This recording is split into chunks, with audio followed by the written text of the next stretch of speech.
All right. Just for you guys, another Monday. Yeah. Woohoo. LOL.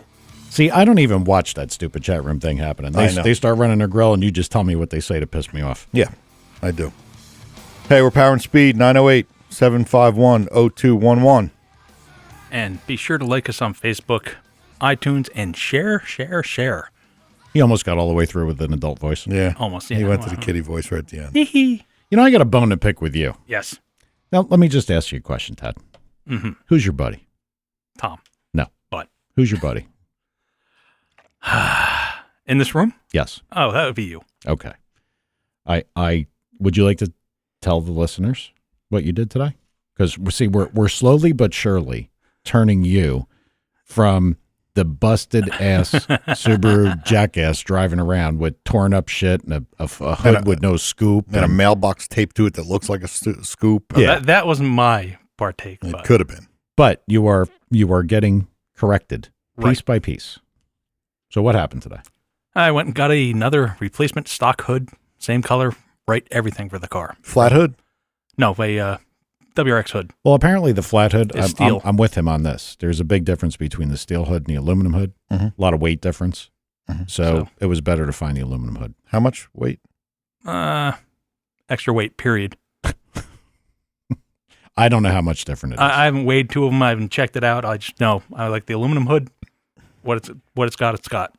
You know, the whole point of putting a front mount intercooler on is taking air in from the front, and then you have a WRX hood on it that just still puts water and leaves and all kind of crap into the engine bay. The technical term for that is raddus. Yeah, raddus. That is the technical Raddus. term. The technical term for Tad is ratchet. So you got a hood. Yes. And it looks good. Yeah. It, not beat up. And the guy had a nose, but the nose was blue. Yeah, the hood and the nose were both sketchy, so why bother getting another piece that's got to be sent out for painting when I should just get another chin spoiler to hide what's cracked on mine anyway. Okay, so you're going to go with camouflage instead of repair. Yeah. Okay. Because if you buy another hood, or another bumper, I have to cut it up for the front mount intercooler, so why am I buying something just to butcher it? When you could just tape it up. Hey, duct tape fixes all. And the color kind of matches my car, too. And so. you wonder why you get pulled over. I never had duct tape on it, so don't. No, but I mean, when you look at the thing, you either think the guy's mentally handicapped or a 17-year-old kid, and this is the only car he could drag out of the junkyard. I showed you a picture of the guy's car that sold me the piece, and doesn't that thing scream, hey, pull me over, I'm a racer. Yeah, well, it does, but he probably, I did notice there wasn't no inspection sticker in it. Mm-hmm. So, but I mean, that's a whole nother story. Drift car or something. But anyway, Mike was quite nice to you. And how did you pick up said hood? With Mike's said diesel excursion. The excursion I hold near and dear. Yes. Because it was my dad's excursion. I didn't hit nobody. No, you didn't hit anybody. I give you credit. It came back in one piece, which was very good because it stopped me from having to shoot you. It did make a couple of clinks and clanks on it that I wanted to. Yeah, well, the muffler's falling apart. That's the next ordeal I'm going to have to deal with. Hey, between the small talk, I know you want to hammer him, but when we get around to it, Matt A is asking about the status of the DragWeek car. Yeah, we can go over that. Yeah, because we actually have some information, so that's actually pretty good. Yeah. So I gave you that truck. Yes. I know it had 25 miles on the new tank of fuel. You sure it did? Because it wasn't full when I left. Yeah, because the gauge moves almost instantly and everything for whatever reason. So failure.com. 25 miles. When it came back, yes, I think it had like 160 or whatever the hell it was. I mean, it was a proper distance. I didn't look at it. And I noticed that the gas gauge, fuel gauge, because you already got stupid with that, is down around a quarter tank. Not a quarter. It was pretty close. 3/4. Well, I mean, a quarter tank. It was down about. It was minus a quarter of a tank. It was minus a quarter of a tank. So let me get this straight. I lent you my truck to get the hood. Truth be told, I lent you the money because you're getting some money together. You're going to get it to me later, and I don't really care about that.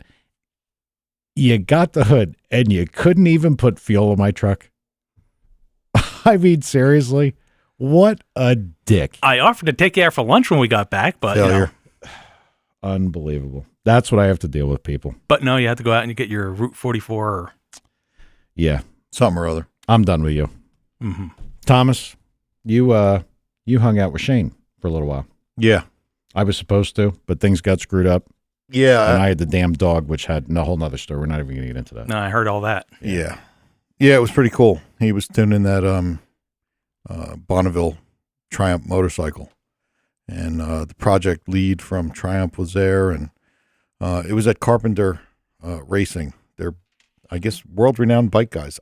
I sadly didn't know how cool they actually were. But Bob Carpenter has won Pro Stock Bike NHRA races back in the day when he was racing Dave Schultz and George Bryce and see the Vincent Hines. The motorcycle versus car thing is kind of strange because they're all like people of the engine and people of mechanical stuff, but there's not a lot between them. Mm-hmm. You know what I mean? Like I think most car guys that I know could not tell you who the good bike guys are, but it seems like a lot of the good bike guys can tell you more about the car guys. Yeah, that could be, but the good bike, I've never seen that on the screen. It's just saying ringing. Yeah. Get somebody. Well, I could read it. Yeah. I don't know. Well, you think I know how to work all this shit? I just push the pretty lights when they come on. That's all I do. No, the good bike, well, the good bike guys that I know are, as smart as any of the car guys, because they have to be. It's actually Pro Stock Bike now. Yeah. Is, it's like a 2-cylinder Pro Stock engine. Yeah. I mean, literally the valves are almost like Pontiac Pro Stock.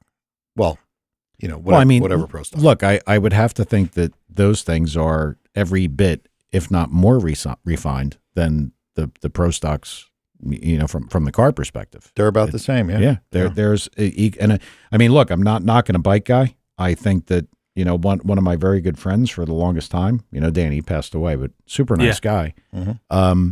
He was deep into this stuff. Well, he was our contact for all this. Super sports stuff at Daytona. I mean, he did, all kinds of circle track things. And I mean, he did a lot of that. Matter of fact, I think I told the story. That was the first turbocharged motor. I think the only turbocharged motor I ran in my dyno was that little motorcycle. Wow.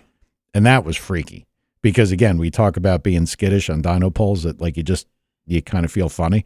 Well, for Christ's sakes, that thing, Danny's like, let's make a pole from like 5 to 17. I'm like, what? 17 what? Yeah, it was crazy. Didn't he have a step down on the chain to the No, we used a drive shaft right that bolted to the sprocket. Danny was an amazing fabricator. So he welded like some kind of steel, yoke right to the to a sprocket that would be, and bolted it on and then hooked the drive shaft up. And then we picked the gear, put the ratio in a dyno and off to the races. Wow. Worked great. That's pretty cool. the good old days. So, I kind of would have liked to have gone and see that. Now, what was that thing? Was that 2 motors or? Well, the bike is 2 motors. The Streamliner is 2 motors, but they were only doing 1. It was all messed up. Had the wrong turbo on it. Didn't make anywhere near the power they needed. And I guess Shane recommended a turbo that he got from Robert at Forst, and the thing was amazing. I mean, and I guess Shane did most of the calculations, and it really is cool watching him work. It's like watching a surgeon. He dialed the thing in, and like he was telling me what, kind of what's going to happen, and he's right on the money. And he kept on saying, it doesn't always happen like this. Doesn't always happen like this. And I know it doesn't. Shit breaks, shit blows up, but it pretty much happened. Just it was a good project, and it went kind of the way you'd like to hope. Yeah, and it really did. And it was cool to watch the team guys because they needed to make a number. The engineers overseas were doubtful, and they made that number with plenty to spare. In fact, I believe they made a, kind of like a fuck you number the next day.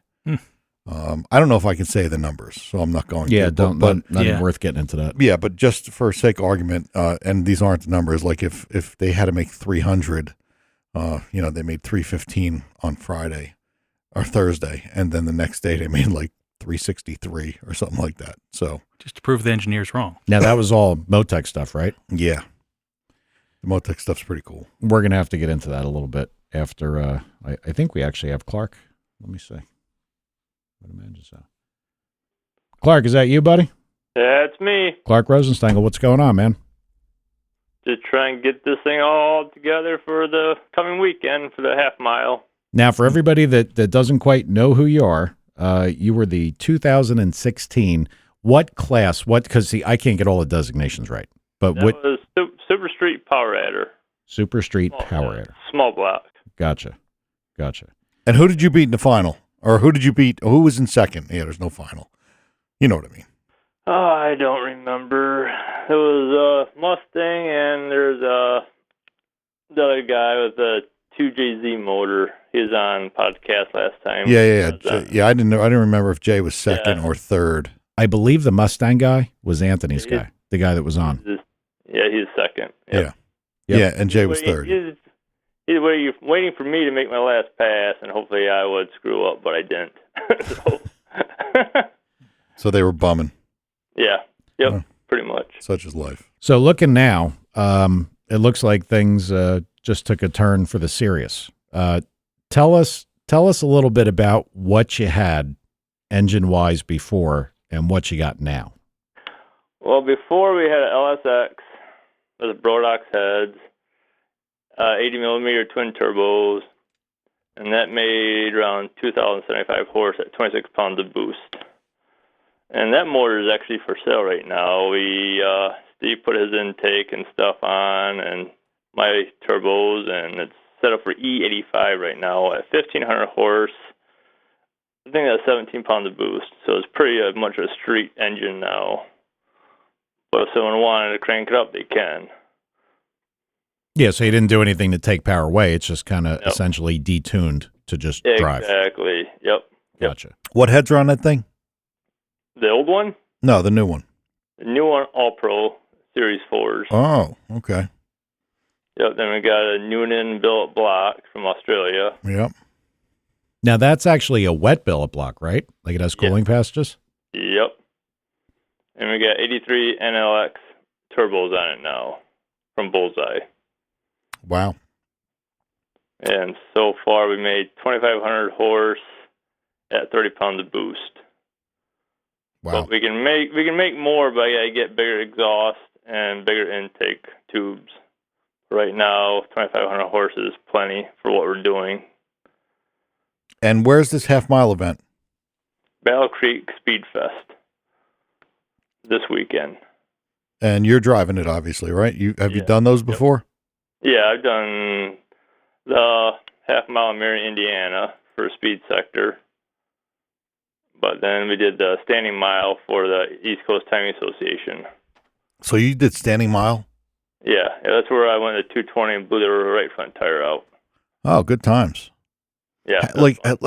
So I wouldn't be worried about the front tire. I'd be worried about having a 35 or 40 second dyno pull, wide open throttle. Yeah. Yeah. I don't know what would be worse. I mean, losing a motor and getting stuff under the back tire or losing a front tire. Well, did you crash the car? Or you hit the chutes? What happened was the tire overheated, the radial tire, and all the tread came off the tire, but it still had air in it, so we didn't really get crazy with it. I don't really know. I didn't know I blew the tire until I got out and looked at the damages. Oh, wow. I just saw chunks flying. I just kept going. Oh, Jesus Christ. Good. Good man. I was almost to the end, so hey, make it to the end. That was smart. Yeah. Good. Ballsy, if you ask me. But I couldn't even picture doing that. I mean, like an entire mile. I don't think it's in my personality. It goes by fast at that speed. I'm sure it does, but I mean, it takes a while. You got not really time to think, but it's longer than what you think it is. Well, I mean, you must have logged the runs, right? So how long are the runs literally? That was, I think, maybe 17 seconds. So you're 17 seconds under wide open throttle. See, that doesn't sound so bad. No, it's not. But compared to, I told you at Bonneville that Streamliner is going to be 60 to 70 seconds wide open throttle. Right. Could you imagine? Well, no. It's like a half hour. See, you know what goes on? Like, this is the engine builder in your head. Yeah. And we talked about this before. You worry about every component that's in that motor. I mean, that goes through my head. 17 seconds doesn't sound that long until you're doing it. Yeah. Then it sounds pretty long. It's a long pull. So, we saw, all over the place that Steve Morris did the new one. Now, I apologize. I didn't even look at the cylinder heads. It is an LS, right? Yeah, yep, 427. I didn't know Noonan made a block for it. See, Steve sent me a article on it, and then we went to the PRI show, and we're just walking around. All of a sudden, here it was, and we were looking at dart blocks. But then my wife was there, and we just saw this block here. Like, oh, this is what Steve was talking about. So we got talking to the guy, and a little bit more money, you could have a nice billet block and be done. So that's what we did. Spend a little bit more money, so it's more reliable, and you can throw. He said you can throw 50 pounds of boost at it. And be fine. Wow. So what is it? Is it a billet or the top half is bolted on? They machine the water passage and then bolt on the top and the liners. You got me. I mean, it's got sleeves in it, so yeah. Oh, you really are just a driver. Yeah, I'm not an engine builder. That's all right. Of all things, I own a body shop, so I do body work. I had seen some things that Charlie Weston did that were like passaged, and what there was kind of like a standing aluminum support that you'd press the sleeve in, and then like kind of a cover bolted down, right, and then everything bolted through, right. Because I don't see how you could ever accurately machine a block for cooling that's billet. I mean, it almost has to be two pieces, doesn't it? Let me ask you a question, Mike. Yes. And this is a question about the show. How many shows have we done? I don't know. And what? So we've done a lot. Yeah. Tad's been here for more than half, right? Yes. Yeah. How many times has it happened where we start talking about a piece of information and the guy with the computer that has Google in front of him hears it because he's got headphones on and just doesn't search it? You know what I'd like to think it is? I was looking at the direct injections. I think he's so riveted by learning this cool stuff. Okay. That he just derails and You let him off the hook? No, because I was just going to bash it. Before the show started, we were talking about direct injection because that'll tie into something a little bit later. And Tad, we've told him to do this a million times. And Tom and I are just talking about direct injection. All of a sudden, he pops out a factoid. He Googled and he got it. Yeah. But now we're talking to somebody that we'd like to know some information, and he's just sitting there. That's fine. Sorry. That's a very good observation. Who else wants a Tom. seat on this show? Sorry about that. All right. So go ahead. Proceed. Sorry, I had to cut into that. Well, I don't know how they could make those things other than being, like essentially a two-piece block. Yeah. Like not meaning two pieces like the whole block, like the cylinders come off completely. Well, they could go in from the side, put some plates on the side and you couldn't get all the way around, but you can get a lot of the cylinder and, window it type thing underneath, because you only got to do maybe the top 1.5 inches. Yeah, I guess that's the real important area. Yeah.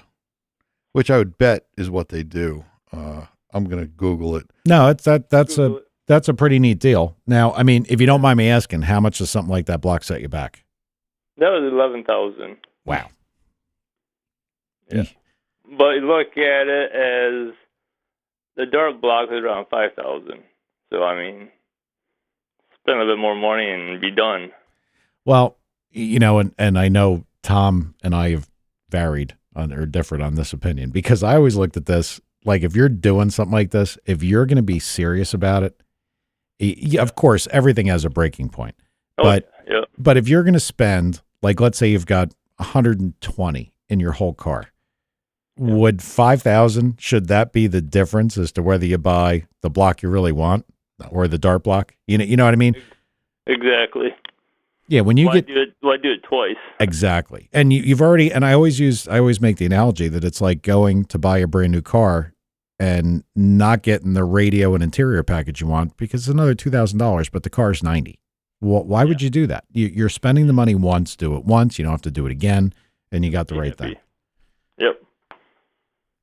I'm sorry, I'm looking it up. It's water jacket. Edge. Doesn't say how. Yeah, well, I don't know. Yeah, I was looking for the pictures, and it just shows a block on the stand. Yeah. But if that thing's good for 50 pounds of boost, that's like into Anthony territory. Yeah. I think billet block stuff and everything, but that will make some power. It looks cast. So what's this thing going to run on, Clark? Is it an E85 thing or is it a gasoline deal? It's pump gas on the street and C16 on the track. Okay. So you're going to use a racing fuel. And did you decide that that's a better route than, say, the E85 route? Some people say go E85, but some people, the horsepower that we want they say don't go with E85. I mean, but where we're from, we don't have any E85 up here. Okay. Where are you from? So, Fremont, middle of Michigan. Oh, I thought Not middle, but over by Muskegon area, but there's not much E85. We're in a little small town. there was the 85 everywhere but New Jersey. That's what it seems like. Because we're a communist. We're starting to creep close, so. Yeah, Tad told me there's E85 in Easton, right over the border in Pennsylvania. Yeah, the sheets. Yeah. Yeah, the sheets. So stop off some food and some E85. You want the sheets? There goes that sponsor. Yeah. So the gasoline is more, well, I guess it is more stable. Like, unless you're going to do it the way that we talked about, having like VP. You know. Yeah. Yeah, it's probably just more consistent is why you're doing it, right? Yeah. Yeah, I mean, you can't be playing around with those numbers and get E72. You know, because you just don't know. I don't know. I'd buy in the can. Well, that's what everybody has a problem around here. They go to the airport. That's the only place that sells the 85 and the most stable 85. The airport sells 85? The gas station by, was it Newark Airport or? Oh, okay. Yeah, in Elizabeth, there is Yeah. one. Yeah. Okay. So other places are sketchy. But some people say you got to test it to make sure it's Yeah. what it is. Well, see, that's where you get into the people that are entirely smarter than all of us put together. Yeah. That, you know, when you lose the percentage of E85, you know, it starts to skew everything. So that's where, like, the flex fuel deal, like, I always thought that this is where you get the wrong information or you get the wrong theory when you pick up a couple of things. I always saw the flex fuel sensor as kind of an on or off. Right. I really didn't ever give it thought until we talked about it that, That's varying. it actually measures the content to make sure that the engine is adjusted properly. And I would imagine that if you had varying fuel levels, the horsepower target would be a moving target because the computer would be sliding its scale as far as what its potential could be. Yeah. So, yeah, I can understand a racing gas side. Hey, Clark, one of our listeners wants to know what happened to you Drag Week in 2015. Did you have some kind of issue? 2015, that's when we first got the engine done. I just got back from Steve, and I took for a cruise down the back road, and pretty much came back with no forward gears. The tranny took a dump on me, so we had to go with Steve. He had a backup tranny. I pulled out a 69, stuck that in the car, and crossed our fingers. Well, we got to the track on Sunday for our testing, and first pass down the track, it broke the input shaft. Wow. So we were pretty much done. Well, let's talk about some of the stuff in the car. Like what trans, like what's your methodology for doing this? Like how is this car laid out? Because you've got the guys that seem like they sort of go, you know, and I guess when you get into this class, it gets a little tougher, but you got the old school guys that are like glide and just, that's it. We'll make it last on the street. And you got the guys that are trying to make a street car, but I don't know if you go as fast as he's going. No, but what we got is a Pro Mod 210 Rossler tranny, Turbo 400. And that's got an internal and external dump valve to spool up quicker.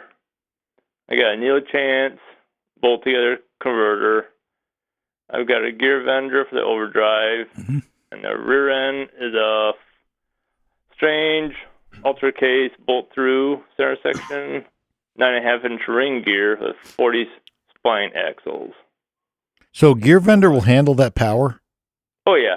Yep. That's really impressive. It is impressive. That's pretty fucking That's cool, exactly actually. what I was just thinking about. Yeah. Yeah, because I can cruise this car at like around 2,000 RPM, and I can cruise 75 down the highway. Yeah, that's where you need to be. Yeah, and that's okay. Yeah.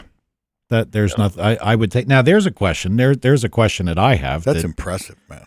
The dump to get the thing to spool, to remove the converter pressure. Yeah. How much latitude does that really give you?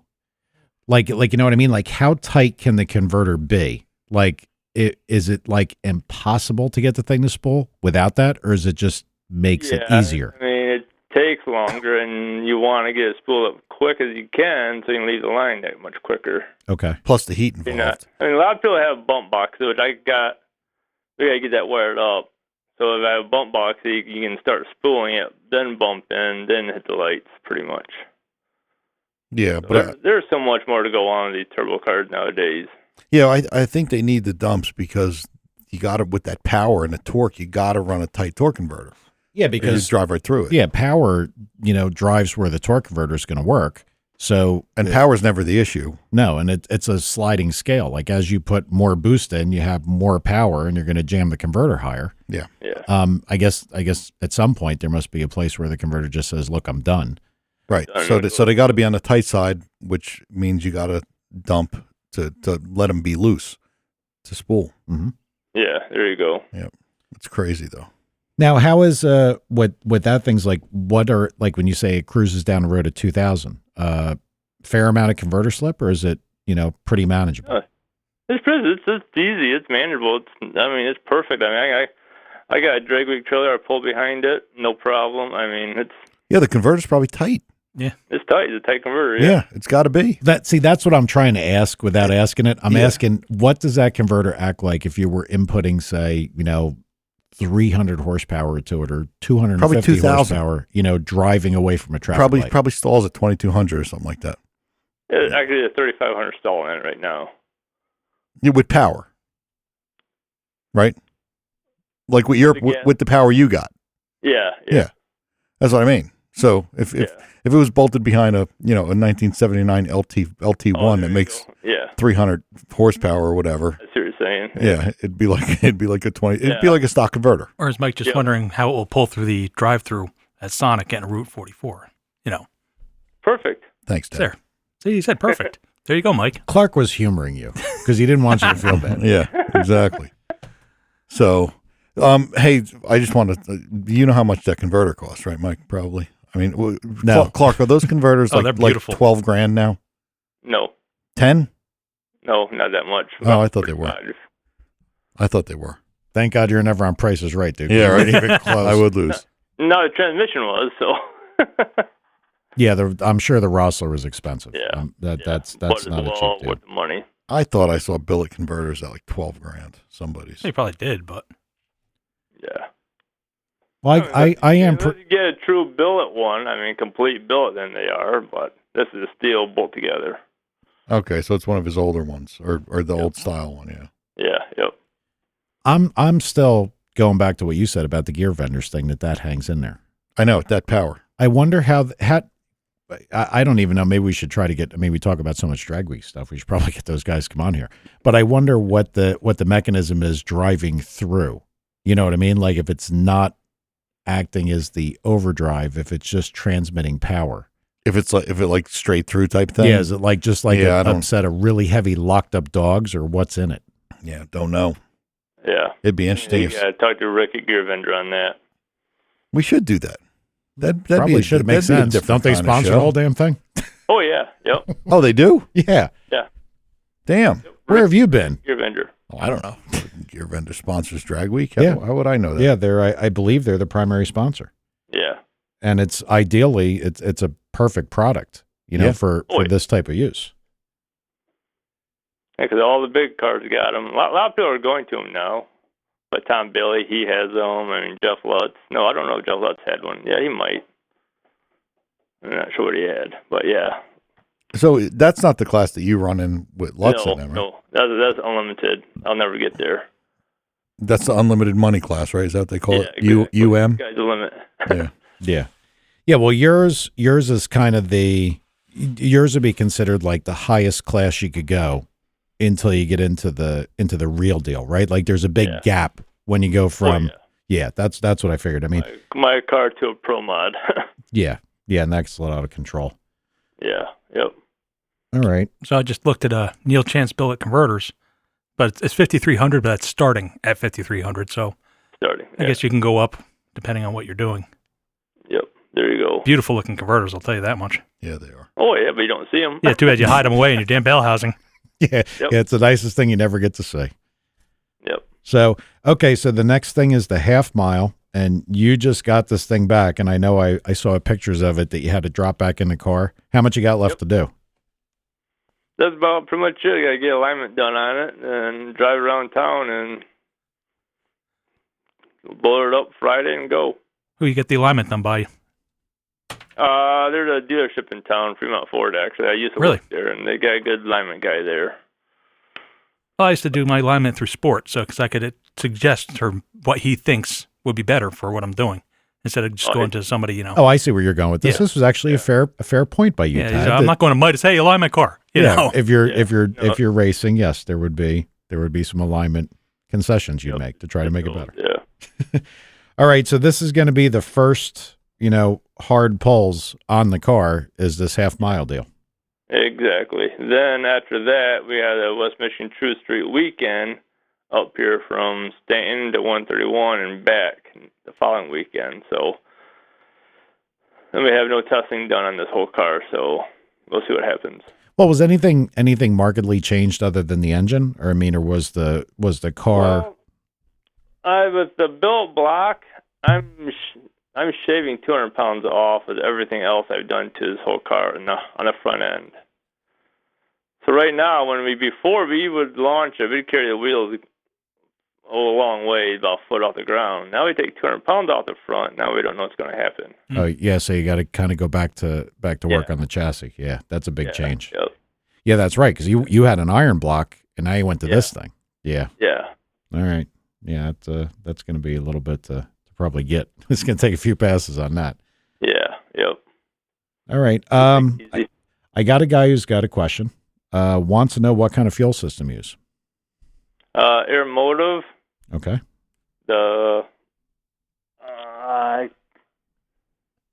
got 2 pumps in the tank right now, but the air motive pumps.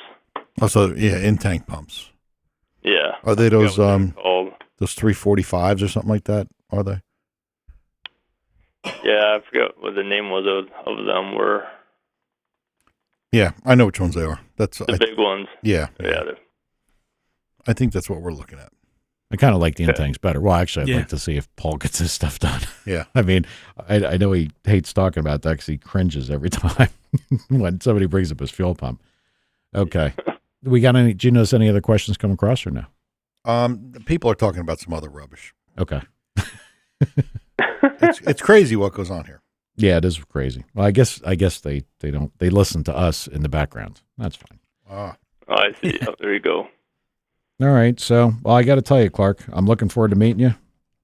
We're going to be there for sure, and I guess we're going to have to talk about our Drag Week episode, how everything's gonna pan out here. Where are you going to be? Well, we're going one way or the other. We're going. Cool. Just not sure what kind of car we're going to be driving. Yeah, I'm hoping it's in our plan, our yellow Corvette, but there's no problems. It's just time. I'm gonna be in the diesel class, right?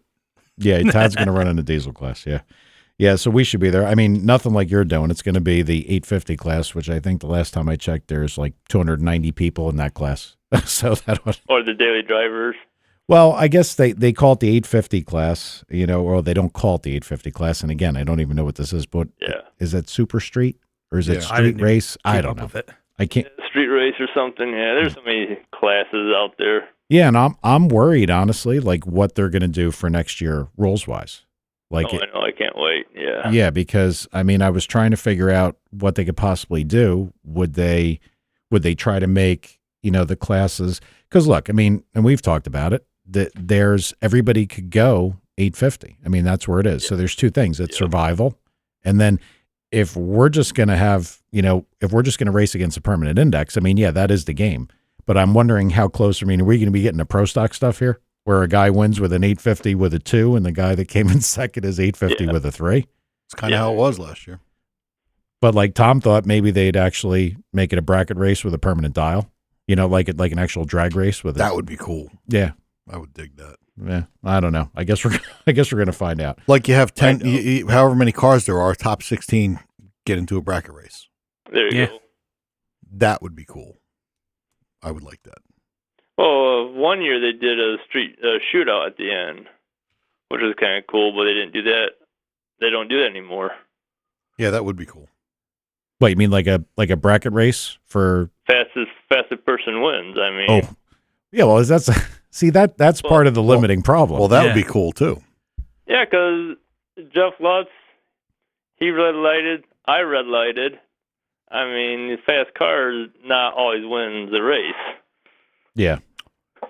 Yeah, the guy who puts the light on wins the race. Yeah. Exactly. Although, if you need to explain that to the Gas Monkey Garage guy, what's his name? Oh, yeah. Richard Rawlings, that fool. Yeah. Yep. Well, he wouldn't know. He didn't drive. I mean, could he have been playing? He literally didn't know. He was like, "What do you mean we were faster and they won? How could that be?" It was actually comical. I'm embarrassed to say. Well, no, actually, I'm not embarrassed. I never watched this. I had to watch it because I heard it was so funny, and it is. That makes It was. total- Funny, haha, or funny like what So the I mean, hell? the guy actually didn't know he lost. He didn't know why. He didn't know why he Yeah. lost, Yeah, because his driver got treed. and that's the guy on TV, huh? Yeah. Yep. And we're sitting here in a spare bedroom with a bunch of microphones. Yeah, he's somewhere in a spare bedroom printing money, and we're sitting here talking to Yeah, Tad. spending it. You know, All right. Well, I mean, I got to tell you, Clark, good luck. I can wish you all luck in the world because you're not in our class. Yeah. You're right. We'll be rooting for you. I might switch to your class. Who knows? Oh, don't do that. Then we're going to hate you. Then we're not going to like you. And if you break down on the side of the road, we're not going to stop and help you. Oh, yeah, you will. Yeah. He'll wave. Well, it's funny. We were just talking about that. We Yeah. just talked about that before the show started. I said, now that we do this, I All said, these- if we just showed up there and we were just a couple of dicks in a yellow Corvette, if somebody's broken down, would just drive by. Boy, that guy's fucked, huh? now we're kind of obligated. Yeah. I don't think. Oh, we Yeah, really stop screwed now. ourselves. We should get a temporary wrap for the car, like put it on before we pull out of the track. Make it like blue. With the Las Vegas nose and glasses. Yeah, exactly. All right. Well, Clark, we'll be seeing you, and it's nice to talk to you again. The last time you were on, we had Jay from Real Street, Jason, Doisher, and Clark. Oh, yeah, yep. Yep. You were the guys that all came on. And honestly, I wrote it in the little thing in the beginning. All three of you guys are the reason that we even went this direction. Because, Oh, that's cool. yeah, I mean, like you got us started. Like all three of you got us started in this direction. So, thanks, man. And one way or the other, whatever we're in, we will be there. Oh, yeah. Cool. Yep. I'll be there, too, hopefully. All right. Definitely going to be there. Well, good luck, and keep us posted and let you know how you're going. Yeah, we'll see you out there. Oh, yeah. All right. Cool. See you, buddy. All right, man. Bye-bye. Bye-bye. Well, these guys are so decent. Yeah.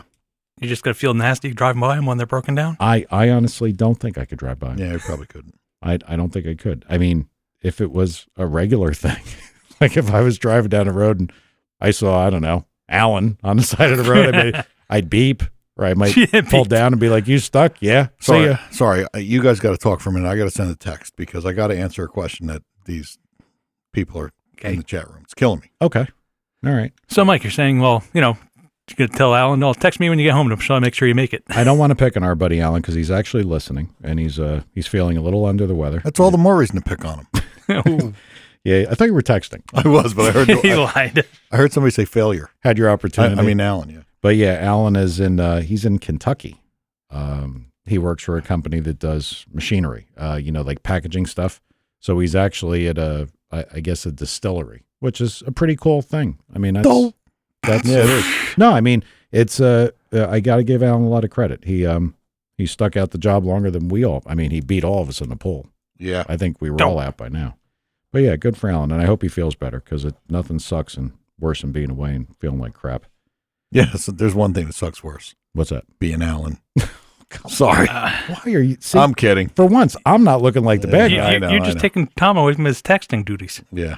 All right. Sorry about that. So when you're done texting, I want to talk a little bit about the Motec side of things. Yeah. Because you got to observe, Shane working with a Motec. And from some of the things that we talked about, I am of the opinion that this is exactly what I talked to Clark about, that if you're going to spend the money and you're going to spend it the first time, should a little more money be the difference between you doing it the way that would be ideal versus something that should be good enough? Well, yeah, and your plan was to get listen, we hadn't talked about Motec because the people that were doing the stuff work with Holly. I mean, I don't think there's ever a time in any of our conversations that I didn't acknowledge that Motec is the best stuff out there. I think you must agree with that. Yeah. Or am I supposed to be the other guy? No, No, I mean, I understand that. And I mean, from hearing some of the things that, like, even from talking to Shane and listening to him, and I know that some of this is just programming philosophy or calibration philosophy, things you can do. And I think that the Motec could be a lot more refined, because in the end, this thing will be a DragWeek car, but I also want it to be a street car. Yeah. And if it could be more refined or a nicer overall street car, I mean, what it really comes down to is, what's the cost differential going to be if we go the other direction? I mean, that cost differential is going to depend on a lot of things. Yeah, well, exactly. But I mean, if it was going to be a $30,000 swing, then of course not. Yeah, I don't think it would be that much. Well, I would hope not. Yeah, but I mean, the I don't even know if I want all them zeros on the end of it.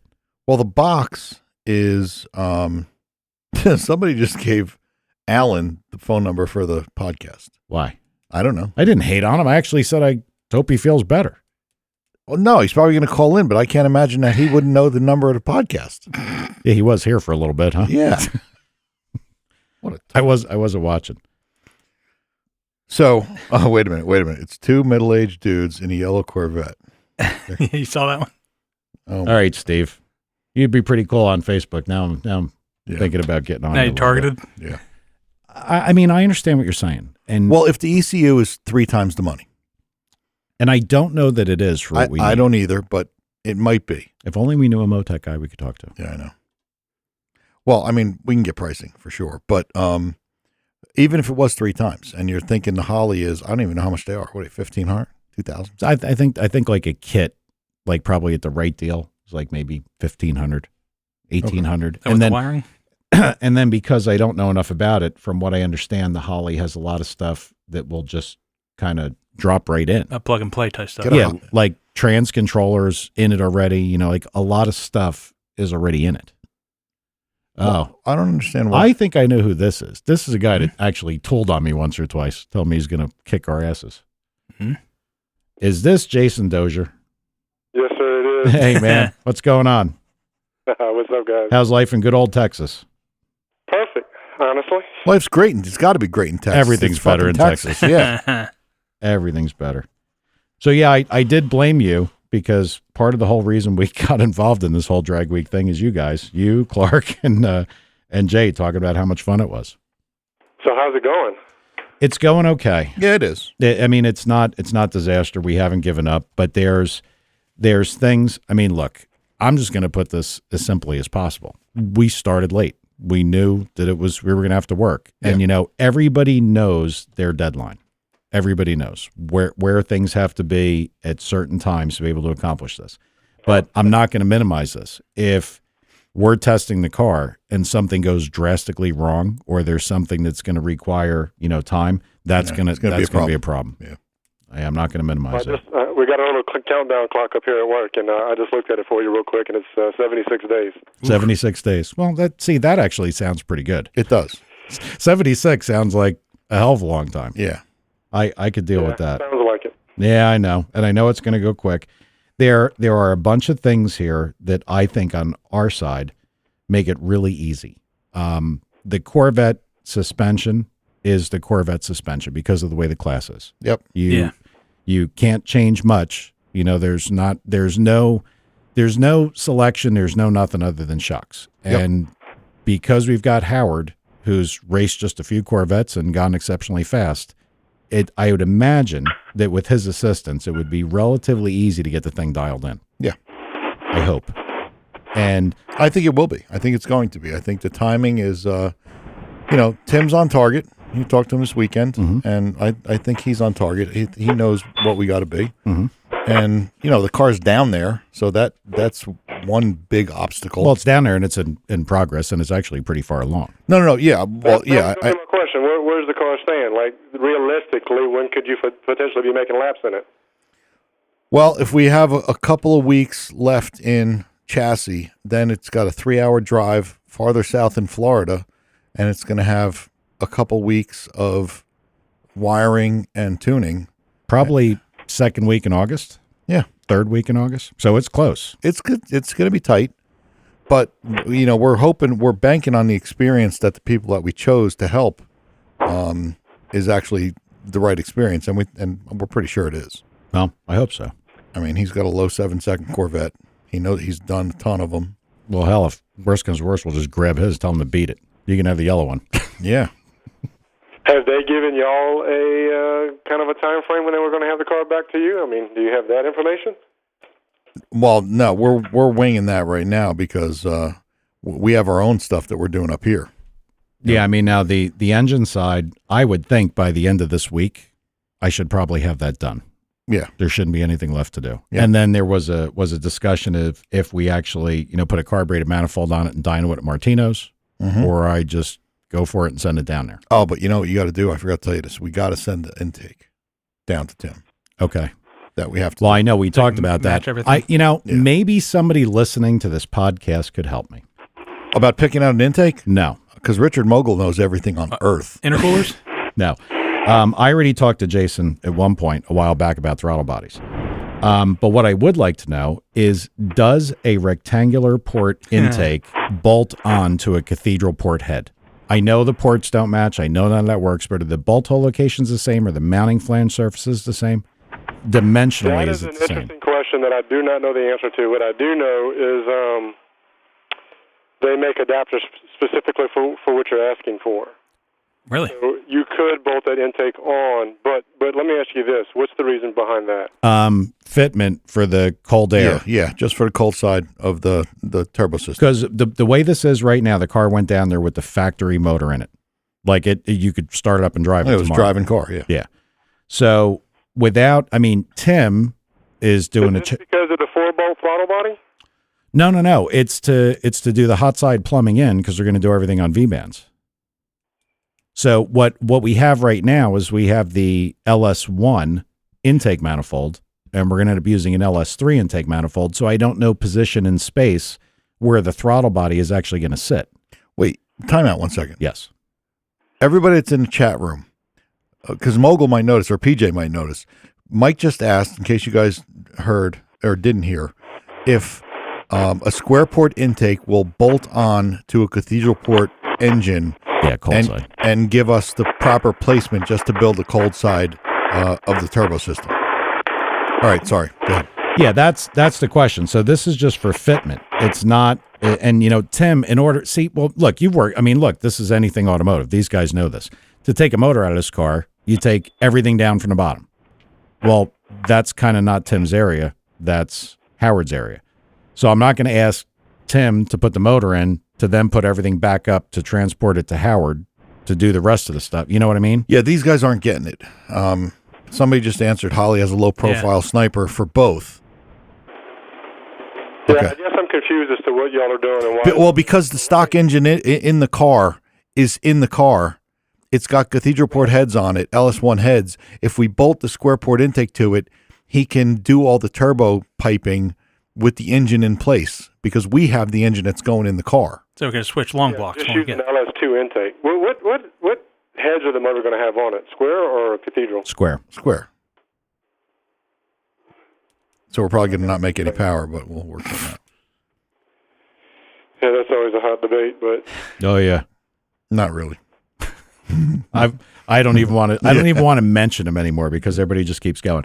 You understand? I mean, all we're trying to do is we want to be able to bolt the manifold on so we know exactly all right, where the intake's Mogul said it won't bolt up. yeah, I don't think it bolts up. Okay. Yeah, so whoever said that, I believe is correct. I wonder if you could just lay it on there and get 2 bolts on it so it's tight, because the placement would have to be close. I mean, the angles are the same. Well, I don't know if the head surface is the same, like distance from, like the actual flange distance, like away from center line of the bore. I don't know if it'd be the same. See, if this was a small block Chevy, make it really easy. It sits on the end rails with, 20,000s or 40,000s, 50,000s, whatever. That's about where it's going to be. But these things don't have that. Yeah, Nitro Scott's saying I'd be worried about the throttle body placement more than if the bolts line up. Well, yeah, that's exactly the whole reason for doing this. But he's saying you could get it to sit on it. I don't think most of these guys are understanding what we're saying. Yeah, we're just looking for the engine's in the spacing. car. We take the stock intake off it and put an intake that we know isn't going to work because it's square port. Just lay it on like it's a fixture to do the cold side of the turbo system. Mogul said 4 corners will bolt up. Oh, well then that's it. Yeah. Okay, I got to believe that's all The we centers need. won't. So, But So y'all are going to run a stock intake when it's all said and done. yeah, we're going to run a stock intake. I mean, we've gone back and forth on this, and I know you had the problem you had. But from everything, My problem was self-inflicted. exactly. Well, the Holly Sniper fits under the hood. Yeah, but I mean, like, look, here's a perfect guy. Jason, what do you think about the intake? Is there any reason to change anything other than a stock one if you got it? I mean, there's people that's been in the 7s with a stock intake. And Right. I'm a cheap bastard. So Then there's no reason. you're only trying to go 850s. You're not, going down there to set the world on fire. So, the fact of the matter is the stock intake will get you more than where you need to go. And I believe we had the conversation about throttle body size, and you're like, look, we have cars in the 7s with that throttle body. Yeah. Or in the 8s. I can't remember what he said, but he said there's more than enough that there's a lot of things you don't need to worry about. But this does get into something else because the throttle body that has to work in that particular manifold, that's a 4-bolt. And if you're going to use the Corvette drive-by-wire side, and this is where Howard comes in. See, these are the things that make me think. If you're going to use a Corvette computer to do the drive-by-wire, the Corvette in that year, I think the throttle, it doesn't actually work the opposite direction of the newest ones. Like you can't just put an LS3 throttle body on. Yeah, but it's the opening in the same spot. That's all we care about now. For now, because as long as it's close, I mean, you're going to have a silicone adapter there anyway. Mm-hmm. There's going to be a tiny bit of leeway, but as long as the opening's in the same spot, the mechanics of it I don't think matter. Okay. Well, that's really the only thing that we're going to have a holdup on for any sizable amount of time. Yeah. And then the rest of it's, Jason, it is what it is. It's just if everything falls into place. Yeah, and the last time I listened to you guys talk, you were going out there to win, so I just wonder if that's still the game plan, too. Well, it is the game plan. I mean, if we get out there, we're going to win. I want to take exception to that. I do not think I was the guy. I don't think. I mean, look, I'm not a defeatist. And generally, I don't go to things unless I think I got a shot. But I'm also realistic. There's so many people in this class. I would hope everybody's going out there to win. And yes, I will raise the flag and I will cheer and say, yeah, we're going to go win. But I'm also not stupid. Oh, yeah. This is our first time. I know. I'm not stupid either. But we're going there to try to win. Well, Ryan Foxbox said they make the adapter for the 3-bolt throttle body. So yeah, and I know that you can do that too. But that's the least of our concerns. It's just a matter of spatially if it works out in the same place. Yeah. Hey, Rich and PJ, thanks for the info. That shit was important. Yes, it actually was. So thank you. So Jason, you changed up all kinds of stuff. You got a new motor. You got a whole new program, and I know the thing's been running well. Well, I've got a little over 80 passes on the car since February. Wow. I would like to think I kind of got it figured out. I won a pretty big no prep race a couple weeks ago. And I won actually a few races this year. And no matter the track surface, I feel like I can kind of get down it. So I'm trying to get John to race me every pass, every day, just so I can put the added pressure on him. But hell, I can offer to you guys, too. Well, you going to come up here and race us in like, I don't know, last week in August?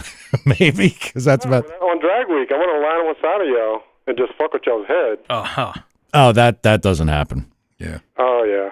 No, dude. No. I mean, look, I will say a lot of things about, and I am the first guy to admit defeat, but you will never meet a colder motherfucker than me.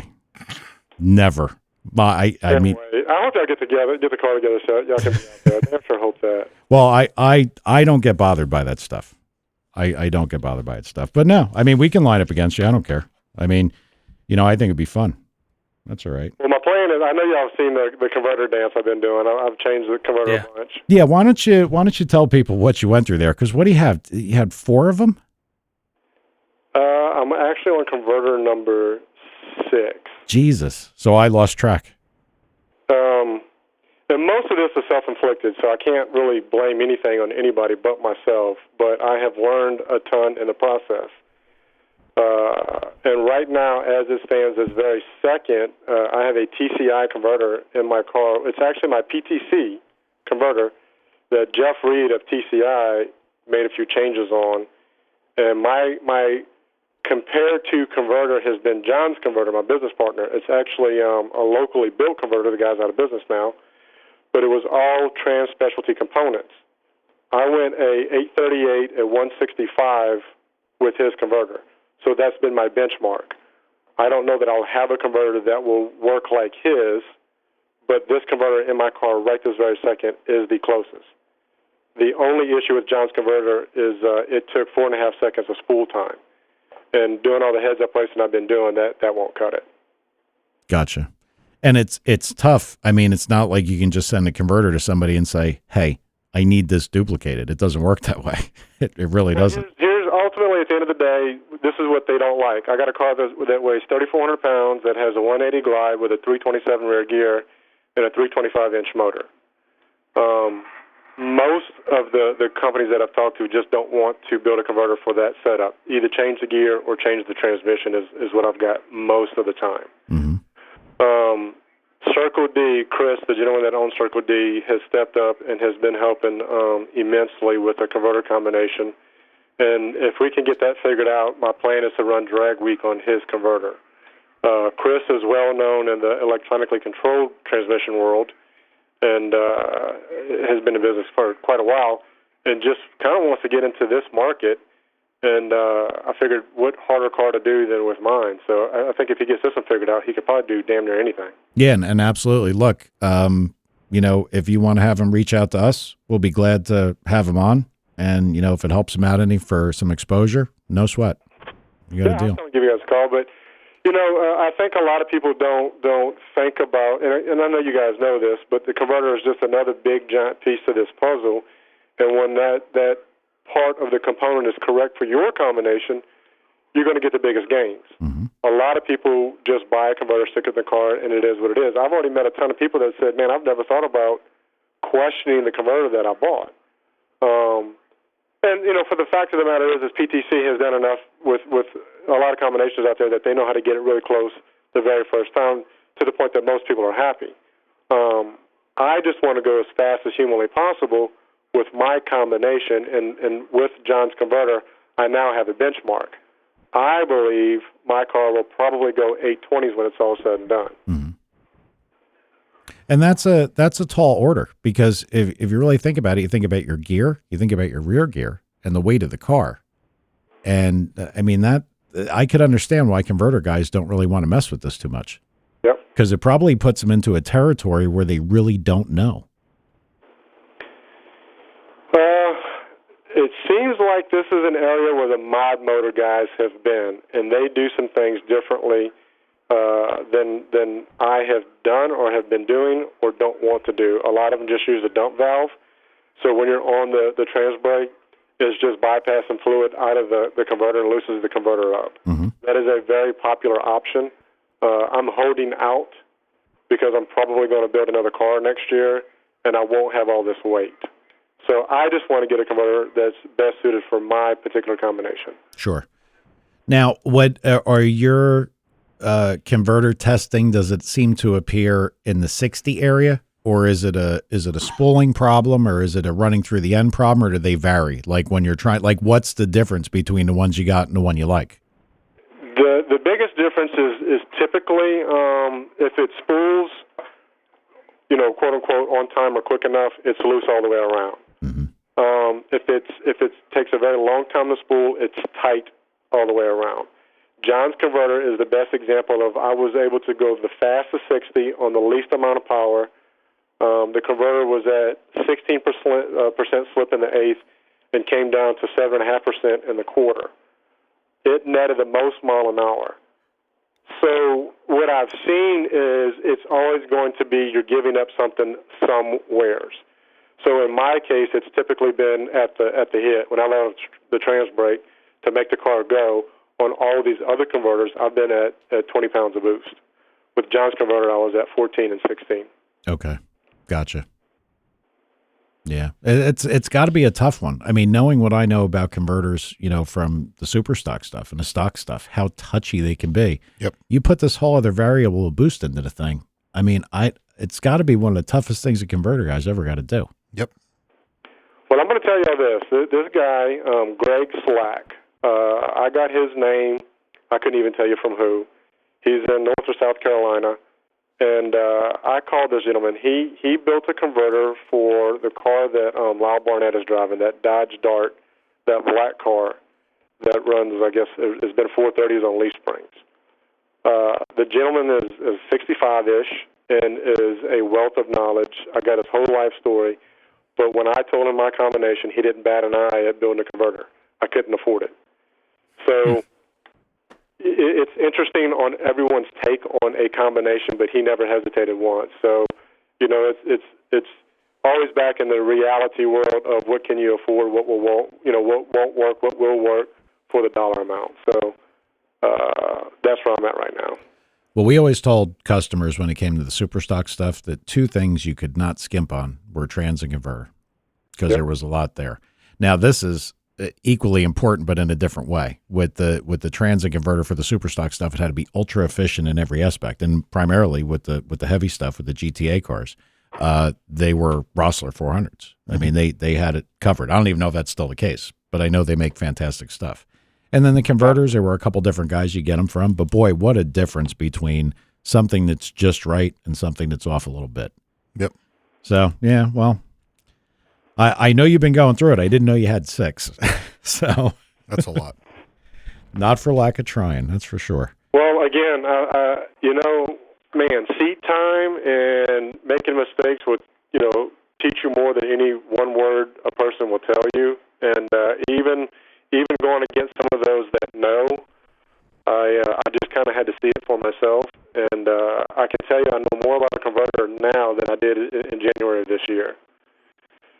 Another thing I decided to do this year besides laps in that car was to make my own tuning adjustments, and I've been doing that. So I feel like with time adjustments, boost adjustments, these converter changes, knowing what the car is going to do on whatever given surface I'm on, has netted me the results that I've gained so far. So, this no prep race that I did, I like no prep racing because it genuinely levels the playing field. In my mind, it gives me a shot when I believe I can win a race.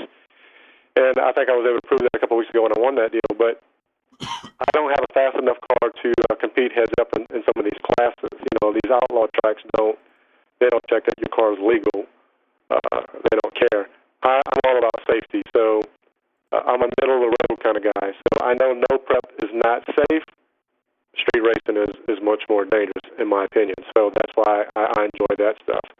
Because of all these laps in the car and making tuning adjustments, I was able to go down what I feel like is any surface. We went test a couple weeks ago, and the track was shit.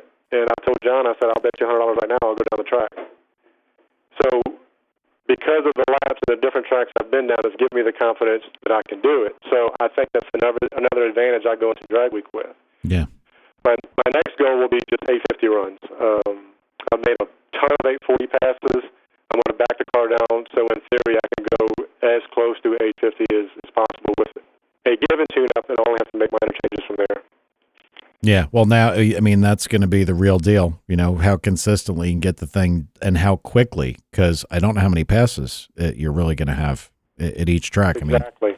I mean, with the amount of cars in this class, could it be even something where you're down to like maybe 3-4 passes and that's it? The truth is, yes.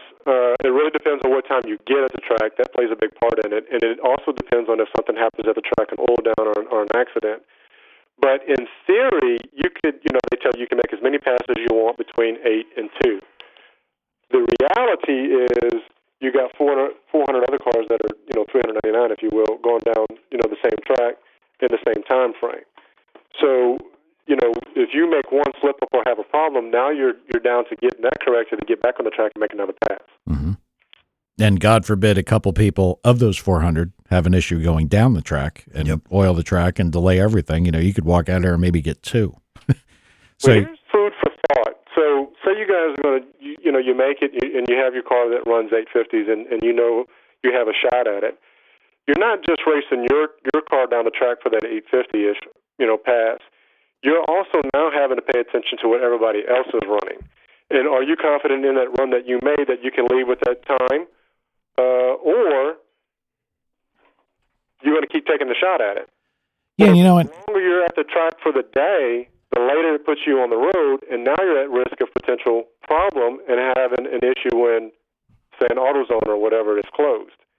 So there's a big balance there that until you do it, you don't really necessarily think about it. So you guys will have a big challenge. I think the biggest thing that's gonna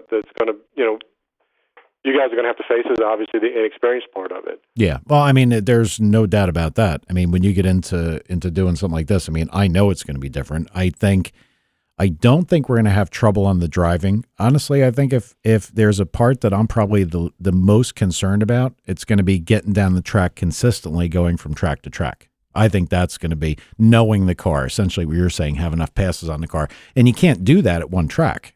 You can't know how the car is going to react on different tracks if you're just trying to make passes at one track. You're not going to know that. Exactly. Yeah.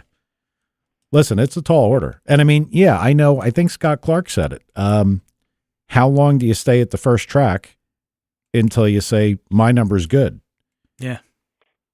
Here's my plan. I'm going to try to run a 650 with a 1 on day one and just deflate the piss out of everybody.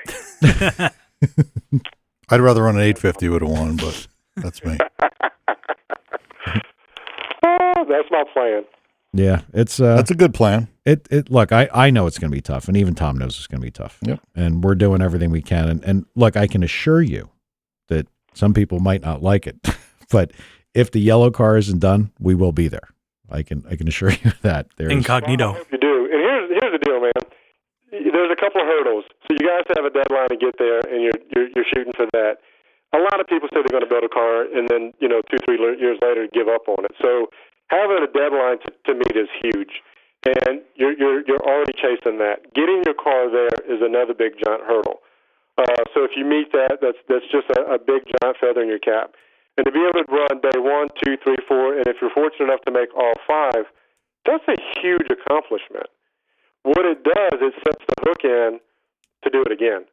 Oh yeah, I am relatively sure that this is something I'm going to do until I probably can't drive. I mean, because this does sound like a blast. And there's other things like this. Like there's that thing, where is it, like out in Colorado? Isn't that where it was?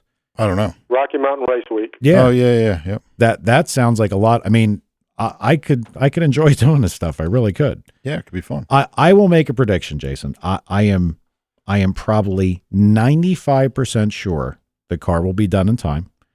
And if the car is done in time and nothing breaks during testing, we will be there.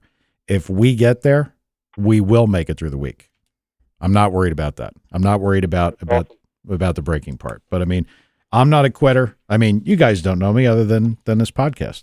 I am tenacious when it comes to making sure. Attitude is what gets people through. It really does. Yeah. And I think once you're in it, the next kind of, I guess, mindset is you're in it and you want to win it, And if you have a car from day one that's potentially competitive to do that, then why the fuck would you not try to win? Right. The thing that I would never do for me, and I give you all the credit in the world for going there knowing, because we talked about how fast your car could go. Like in the 850 class, you were struggling to get as close to 850 as you could. You couldn't overrun it. Yes. And that, to me, that would sit tough with me, because like I would feel like I shouldn't be doing this because I can't. And people say this to me all the time because I guess I do it.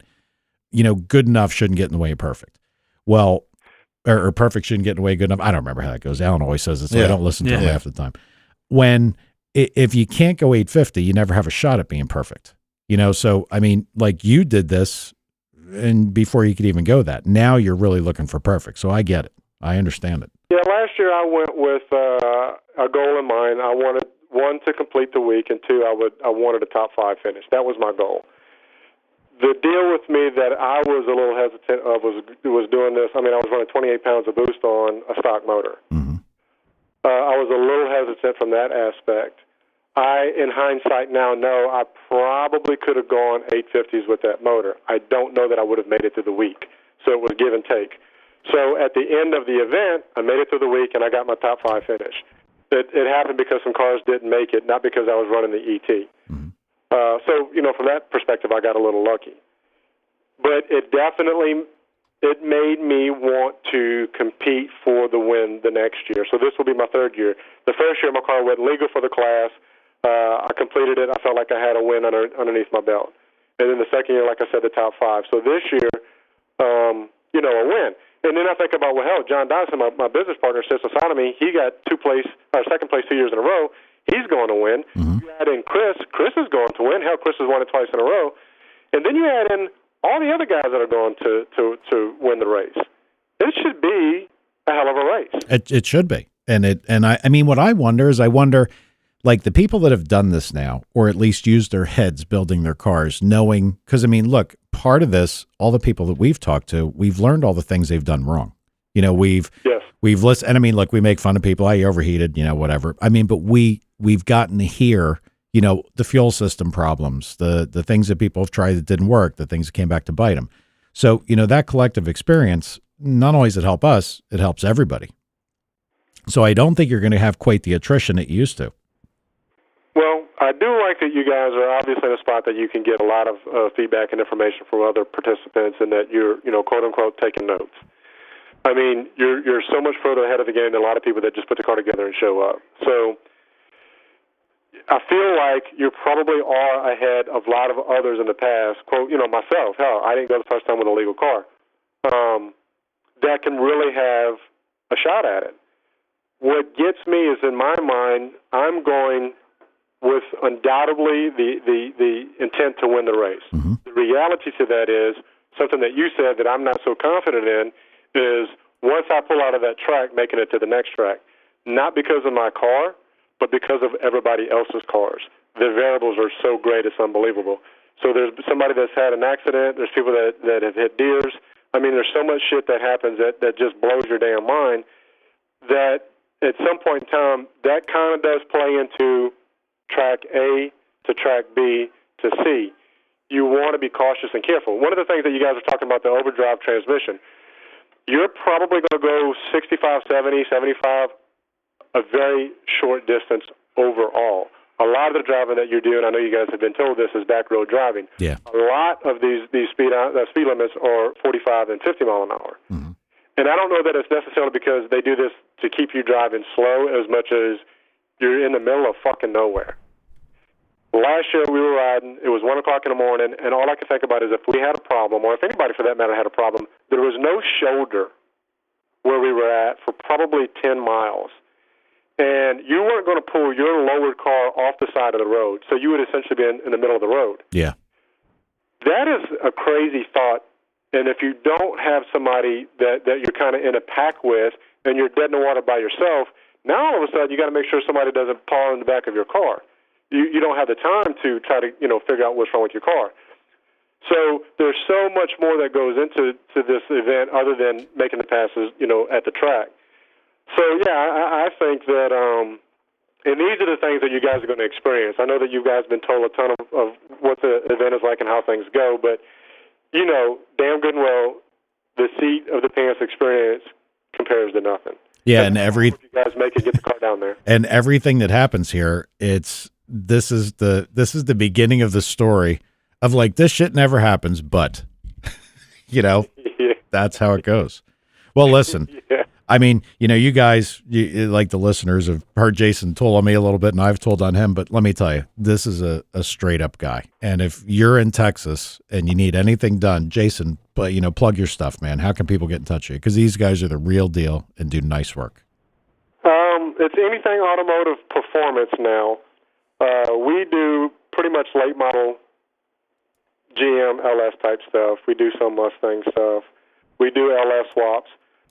The best way to get a hold of us is on Facebook. We do have a Facebook page. We don't even have a website yet. We've been very fortunate to be busy going on 3 years now, basically with references, referrals.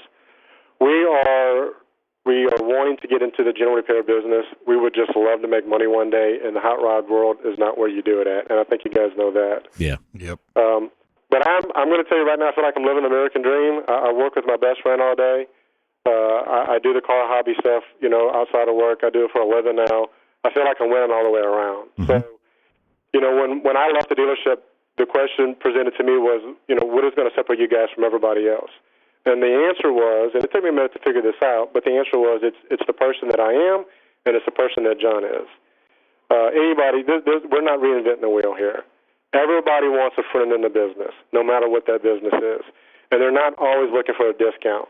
They're looking to get information that they're not sure they will otherwise get from a complete and total stranger. So we can't fix every car that comes through the door, but we can give you information to go to the next place, so that way you're not going to be blindsided. You can at least have an intelligent conversation with whomever about your vehicle and whatever issue it may have. Mm-hmm. Yeah. Well, I mean, listen, I can't stress enough, when we first got into talking about this, these guys are right there to answer questions. I mean, talk to us about stuff. I mean, straight guys. And that's important when you're going to do business for somebody, for sure. No doubt. All right, man. Well, the last thing I want to tell you guys is I want to sell my car next year. My car's a little heavy. I'm going to build an all-out kind of competitive car. So, I do a lot of racing around here, local stuff, and my car's too heavy to be competitive in that. And I want to win every race I enter. So my plan is to sell the car at the end of this year. After Drag Week, I think it's going to look good to say, hey, this car won Drag Week 2017. And I've already got another car, so I'm going to build a little Fairmont. I kind of like the patina look, so I'm going to stick with the chassis that I feel like I know. It'll be a turbo LS deal. And I'm going to try to get some help from some people, just because, either I'm looking for a discount or some help, or what I just said, a friend in the business. But I'm too competitive to go be a filler in an event, so I want to win. Everyone. Well, we'll help you out with selling the car and to get you hooked up with some people as we can. Yeah, if there's stuff you need, there's anything we can do. I don't know if you know this, but Tom does know a lot of people. Yeah, so, that's what I've been told. So when yeah. I get there, I'm getting a rendering of the car put together right now, so I can kind of present to people, hey, this is what my resume is. This is the car that I'm putting together. I'm kind of a broke dick, so what can we do? That's all right. Listen, finishing seconds at Drag Week will be very helpful. I just want to point out that is Tom's mouth writing those checks. I can't wait to meet you guys, and you guys be likewise. So you'll get that car together. Yeah, we're gonna have fun. Yep. Last thing, quick question, just opinion. What do you think? Do you have any clue what they might be doing for rules for next year? I don't, and that I'm not going to do this car until those rules are out, because my car will revolve around Super Street Drag Week rules. But I would suspect they're going to try to slow these cars down a little bit. So that is what I'm anticipating. So whether it's weight or otherwise, I don't know. But the powers that be are no longer involved as heavily as they were. Finnegan and Freiberger. So I don't know if they'll have those guys come back and rewrite some rules, if it's going to stay the same for corporate structure purposes. No clue. Can't wait to see what happens. Yeah. All right. Well, look, man, it was good talking to you, and I'm sure I'll be seeing you on the Facebook. All right, guys. All right, man. Take it easy. See you, man. Later. Y'all take care. All right, bye. Bye. All right. I like him. He's a great guy. Yeah. I mean, all these people. I mean, Clark. I mean, the guys like you knew Jay before this. Yep. Now Jason is and those guys. You see some of and I know what he's saying, that it's hard to get rich in this side of things, but I mean the performance work they've done. I mean, nice stuff, and they care. That's the other thing. They haven't. Do I really want to say this, that they haven't been jaded yet by this business? Well, maybe they won't be. I tend to be a little cynical. Location, but all right. So, I mean, I think everybody surmised where we're at, talking to Jason, where the car's at, where Tim's at, where Howard's at. We have a call, I guess, either this week or next week, once we know a little bit more with Howard, to make sure that everything that we can put in place ahead of time is there. But I think all the hard stuff, like the stuff that would take time to get, and we're banking on everybody being able to do the stuff in time. Yep. That's all we can do. Yep. So I'm ready with the checkbook, but it's got to be done. So what else you got, Thomas? Anything? I want to talk more about Motec, and I want to talk about EFI University. Listen, EFI University's episode, I feel bad because I didn't get in touch with Ben and tell him. Heavily downloaded. Fantastic. I mean, right there, I think that, and that was the last one released, so it's in the top 3. Mm-hmm. So that's fantastic. And I am going to take his 2 courses for me.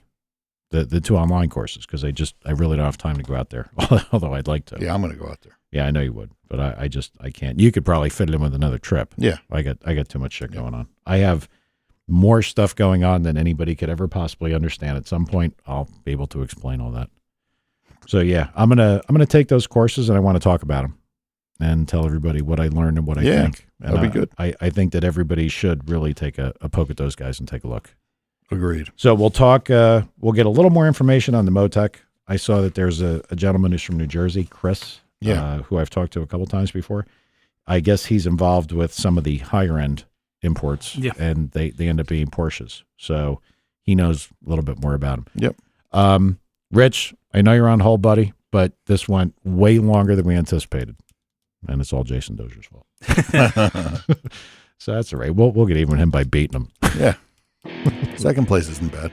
First loser. It's a tall order, dude. I know. I mean, there's so much shit going on here. I just want to know that we're capable of going 850. That's all I want to know. If we can do that, we'll be okay. Then I think so. We'll be okay. Yeah. All right. We'll see you guys next week. Probably Maybe not on Monday. I think it's like Wednesday or something. Yeah, I think it's going to be Wednesday. Really? All right. Okay. We'll put it out there.